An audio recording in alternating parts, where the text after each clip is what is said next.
नमस्कार दोस्तों, आज हमारी स्टार्ट कर रहे हैं। यूनिट 1 कंप्लीट हो चुकी थी। यूनिट 2 हम लोग स्टार्ट कर रहे हैं, जिसमें हम लोग डील करेंगे नवाब ऑफ बंगाल के बारे में और ईस्ट इंडिया कंपनी के बारे में डिटेल में डील करेंगे। और इसमें हम लोगों के जो क्वेश्चन स्टार्ट होंगे उसमें ज़्यादातर हम लोग डील करेंगे बैटल ऑफ प्लासी के बारे में, बैटल ऑफ प्लासी में क्या क्या पॉइंट्स इंपॉर्टेंट थे उनके बारे में, ठीक है। इसके अलावा बैटल ऑफ बक्सर वगैरह के बारे में भी देखेंगे और बाकी भी जो बैटल्स थे, बैटल ऑफ बांडी वॉस वगैरह, इन सारे बारों में डील करेंगे हम लोग।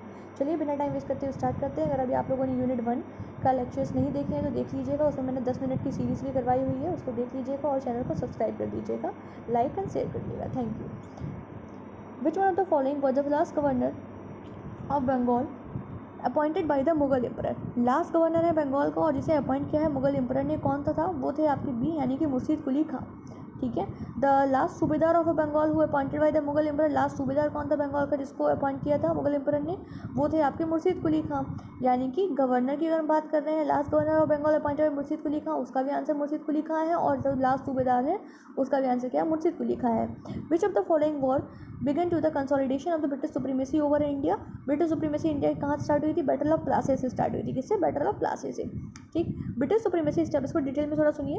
British supremacy establish in India from the battle of Plassey, British defeated Nawab Sirajuddaulah in the battle of Plassey on 23rd of June 1757 under the command of the Robert Clive. Nawab army was under the command of the three people. The name of the three people are Nawab, that is Mir Jafar, Yar Latif Khan और आपका है राय दुर्लभ, ठीक। Siraj fled over the battlefield to the Murshidabad due to the reverse circumstances war and its finally resulted in his defeat. The victory provided instant military and a commercial benefit to the Britishers. The first decisive military success in East India Company is India is marked by, ठीक है। First decisive जो military east India company success थी वो कहाँ से मिली थी हम लोगों को?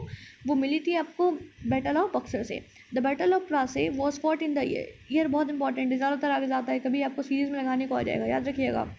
1757 में बैटल ऑफ प्लासी, 1757 याद रखिएगा। बैटल ऑफ बक्सर कब है? हाँ बताइए बताइए। चलिए आगे बताते हैं आपको, अभी आप सोचिए अपना और कमेंट बॉक्स में ज़रूर लिखिएगा, ठीक है। अब मैं थोड़ा सा आइडिया आपको दे देती हूँ। 1757 के 2-3 या फिर 4 साल तक के देख लीजिए, कोई ईयर है, ठीक। Sirajuddaulah was defeated by the Robert Clive in the battle of which battle? Battle of Plassey, ठीक है। Which of the following is the founder of a British empire in India? British empire का फाउंडर कौन था India में? Answer is Lord Robert Clive. Lord Robert Clive was the founder of a British Empire in India, who consolidated British supremacy by defeating the Nawab Sirajuddaulah in the Battle of Plassey. Who among the following has been called a heaven-born general? Heaven-born general किसको बोलते थे? Robert Clive को बोलते थे। किसको बोलते थे? Robert Clive को बोलते थे। इसके अलावा मैं नेक्स्ट क्वेश्चन है, who appointed a deputy diwan of Murshidabad by the Robert Clive after the Allahabad treaty? किसको डेप्यूटी दीवान मुर्शिदाबाद का नियुक्त किया गया? रॉबर्ट क्लाइव के द्वारा, इलाहाबाद ट्रीटी के बाद में। इलाहाबाद ट्रीटी हुई कब थी? 1765 में हुई थी। डेट याद है? एग्जाम में पूछा जा चुका है, कई बार पूछा जा चुका है, बिहार पीसीएस में पूछा गया था भैया। बताओ बताओ क्या याद आ रही है आप लोगों को? चलिए मैं बता देती हूँ। 17 को पूछा गया था, बताओ। हाँ हाँ 12 अगस्त, ओके। 12 अगस्त 1765 में हुआ था, ठीक है। क्या हुआ था? ट्रीटी ऑफ इलाहाबाद हुई थी, याद रखिएगा इस चीज़ को। तो हमारा बैक टू द क्वेश्चन पे आते हैं हम लोग। Deputy diwan of Murshidabad Robert Clive थे और उनको कब नियुक्त किया था? रॉबर्ट क्लाइव ने कब नियुक्त किया था? वो किया था आपको, किसको किया था? मोहम्मद रजा खान को किया था, ठीक है। कब किया था? 12 अगस्त 1765 में इलाहाबाद की ट्रीटी हुई थी, उसके बाद में किया था। इसके बाद बात करते हैं, in which the governor tenure Diwani rights of Bengal, Bihar and Orissa was granted to the East India Company by the emperor Shah Alam. Robert Clive, Robert Clive भी बोल सकते हैं, लॉर्ड क्लाइव भी कहीं लिखा हो तो वो भी वही चीज़ें हैं, ठीक है। Who granted a diwani of Bengal to the East India Company? Again answer is Mughal emperor था। मुगल एम्परर थे कौन से? शाह आलम सेकंड थे। इन्होंने किसकी दीवानी दी थी? दीवानी का मतलब यहाँ पे क्या है? दीवानी मस्तानी वाला दीवानी नहीं है, यहाँ दीवानी का मतलब है रेवेन्यू से, रेवेन्यू के राइट्स, यानी कि भाई तुम पैसा कलेक्ट करोगे। अब पैसा जो होगा मुगल एम्परर कलेक्ट नहीं करेगा, अब कौन कलेक्ट करेगा? तुम लोग करोगे, यानी कि ब्रिटिश ईस्ट इंडिया कंपनी करेगी। कहाँ कहाँ करेगी? बंगाल, बिहार और उड़ीसा की करेगी। इसके अलावा बात करते हैं, which of the following rulers has granted a diwani to East India Company? The answer is C, Shah Alam second हो जाएगा। Who among the following the Nawab of Bengal when the battle of Buxar was fought? उस टाइम पे बंगाल के नवाब कौन थे? मीर जफर थे। कौन था? मीर जफर थे। Who was the ruler of Delhi at a time of battle of Buxar? The answer is Shah Alam second. इसके अलावा बात करते हैं, which of the following is considered to the most significant battle in the establishment of the British supremacy in India? The answer is Buxar. Buxar जो था बहुत ही ज़्यादा significant battle था ब्रिटिश सुप्रीमेसी के इंडिया में। Next talking about the most decisive battle that led to the establishment of the supremacy in the British India Company was कौन सा? Battle of Buxar था, ठीक है। Battle of Buxar, battle of Buxar की मैंने अभी आपको ईयर पूछी थी, आप लोगों ने मुझे नहीं बताया था, तो ईयर था 1764। क्या था ईयर? 1764।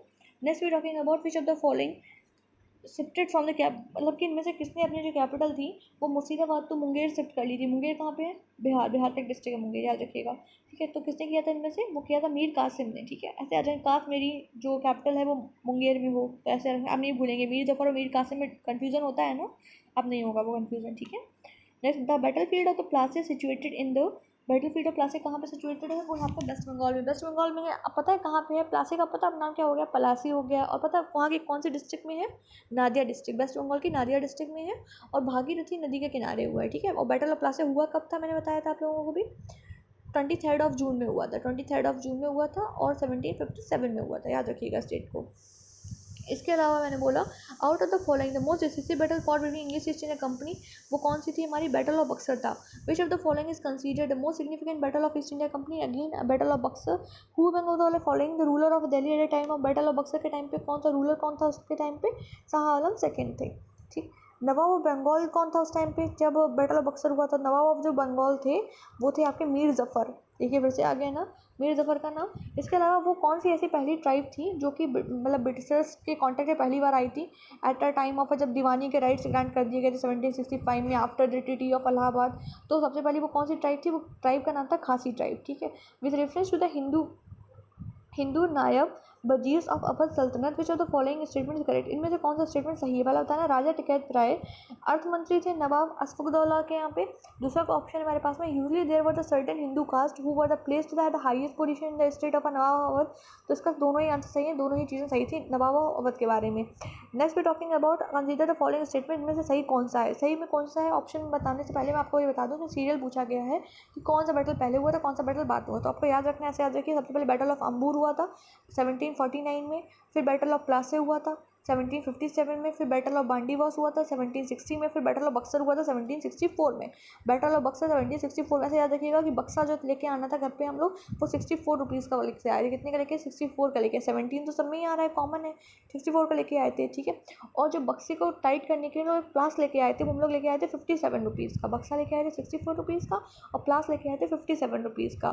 ठीक है, इसके अलावा वांडी वॉश, यानी कि किसी चीज़ को वॉश करने के लिए जो हम लोग एक सर्फ एक्सेल लेके आए थे, वो 60 रुपीज़ का लेके आए थे। कितने का लेके आए थे? सर्फ एक्सेल 60 रुपीज़ का लेके आए थे। और आम्बूर, यानी कि भाई अंबर जो है, अंबर एक वैसे देखिए अंबर नाम का एक लड़का है, वो 49 ईयर का हो गया है। ठीक है, और हमेशा बैटल करता रहता है वो, तो बैटल ऑफ आम्बूर याद हो जाएगा। मैं सिर्फ आपको ट्रिक बता रही हूँ एक तरह से याद करने की, मेरी कोई भी इंटेंशन नहीं है किसी की भावनाओं को आहत करने का।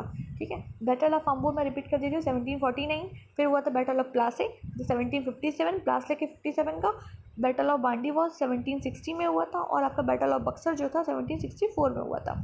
इसमें आप लोग मंथ भी याद कर लीजिएगा, क्योंकि आपकी बार जो लास्ट ईयर जो पीसेस का पेपर हुआ था उसमें ईयर के साथ में मंथ भी पूछ रहे थे। ठीक है, सेम ईयर दे दिया था, मंथ से आपको डिफरेंट करना था, तो अगर याद मैं आपको बता दे रही हूँ। मैं बैटल ऑफ अंबूर हुआ था आपका अगस्त में। ठीक है, बैटल ऑफ प्लासी हुआ था जून 1757 में। बैटल ऑफ बांडीवास हुआ था जनवरी 1760 में, और बैटल ऑफ बक्सर हुआ था अक्टूबर 1764 में। Name the French commander who was repeated battle of Wandiwash in 1760। The answer is A, that is the Count Lally. ठीक है, in the battle of Wandiwash 1760 में क्या हुआ था? हुआ क्या था? किसने किसको हराया था? ब्रिटिश डिफीटेड फ्रेंच, ब्रिटिशर्स ने फ्रेंच को हराया था। ठीक है, the famous battle of Wandiwash 1760 किसके बीच में लड़ा गया था? ब्रिटिशर्स और फ्रेंच के बीच में लड़ा गया था। इसके अलावा मैं बता दे रही हूँ थोड़ा सा, इनमें से कौन सा सही है वो बताना है आपको। ठीक है, तो मैं आपको सीधे सीधे सही सारे बता दे रही हूँ, क्यों इतना आपका टाइम वेस्ट करूँगी। ठीक है, तो बैटल ऑफ खुर्दा जो हुआ था वो was fought by the Marathas against the Nizam, और इसमें निजाम जो थे हार गए थे। बैटल ऑफ खुर्दा भी बोलते हैं, बैटल ऑफ खरदा भी बोलते हैं इसको कहीं कहीं। 1795 में हुआ था, ये चीज़ याद रखिए। बैटल ऑफ एक चिलनवाला है, बैटल ऑफ चिलनवाला किसके बीच में हुआ था? ये हुआ था ब्रिटिशर्स के बीच में हुआ था और सिख के बीच में हुआ था। इसमें क्या हुआ था? बैटल जो था वो एकदम अनडिसाइडेड हुआ था, एंड मतलब उसका जो हुआ था कि डिसाइड नहीं हुआ था कौन जीता कौन हारा, ये सारी चीज़ें उसमें नहीं हुई थी। बैटल ऑफ बांडी वॉज जो था वो फ्रेंच और ईस्ट इंडिया कंपनी के बीच में लड़ा हुआ था, और इसमें कौन था? फ्रेंच लोग जो हार गए थे। बैटल ऑफ बक्सर हम लोगों को पता है किसके बीच में लड़ा गया था? मीर कासिम, शुजाउद्दौला और शाह आलम के बीच में लड़ा गया था, और उनके अगेंस्ट ब्रिटिशर्स की तरफ से कौन था? हेक्टर मुनरो थे। ठीक है, and the battle of Buxar is regarded as the first decisive battle military success in the East India Company. और देखिए तीनों लोगों ने होने के बावजूद में जो हेक्टर मुनरो थे उन्होंने इनको हरा दिया था इन लोगों को। किसको किसको हरा दिया था? मीर कासिम, सिराजुद्दौला और सिराजुद्दौला और आपका शाह आलम सेकंड को हरा दिया था। Which of the following is opposed the British East India Company by ग्रेसली। सबसे ज़्यादा मतलब किसको मतलब ब्रिटिशर्स का सबसे ज़्यादा बोल सकते हैं हम लोग। अपोज किसने किया था? मराठास ने किया था। किसने किया था? मराठास ने किया था। ठीक है, और बाकी मैं आप लोगों को सारी चीज़ बता चुकी हूँ और इसी के साथ में मेरा ये लेक्चर ख़त्म होता है। Thank you so much.